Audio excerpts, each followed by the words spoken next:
রমজানে বেশি বেশি সদকা করবেন, বেশি বেশি সদকা।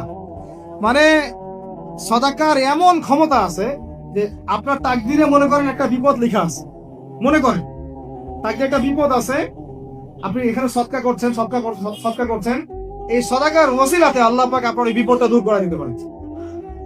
একটা রোগ হয়েছে, বিপদে পড়ে গেছেন, এখন যদি গোপনে গোপনে সদকা করতে থাকেন এবং ওই ওসিলায় আল্লাহর কাছে দোয়া করেন যে আল্লাহ এই সদকার ওসিলায় আমার এই বিপদটা তুমি কাটায় দাও, আল্লাহ কাটাই দেবেন।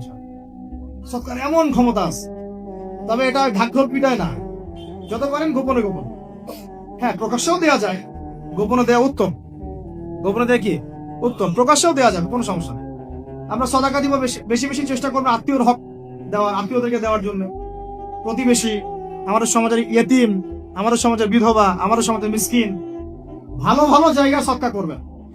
ঢাকা শহরে দেখা যায় অনেক সময় আমরা গাড়ি নিয়ে যাই, গাড়ির সামনে গ্লাসে নক করে টাকা যাচ্ছে, আল্লাহর ওয়াস্তে কিছু দেন।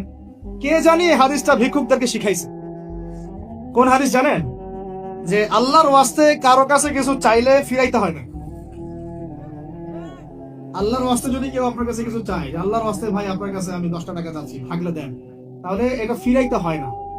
বেচারা আল্লাহর ওয়াস্তে চাইছে, আমি ফিরাবো কেন? আল্লাহর দোহাই দিছে।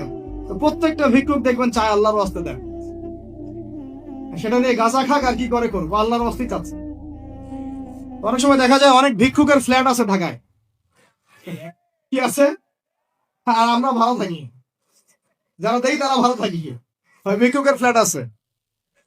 সুবহানাল্লাহ। প্রতারণা যুগ তো, বোঝার বুদ্ধি নাই কোথায় দিলে ভালো হবে, এই জন্য বাছাই করে করে সদকা করবেন। দিনই খাতগুলোতে বেশি সদকা করবেন। আল্লাহ পাক তৌফিক দান করুন।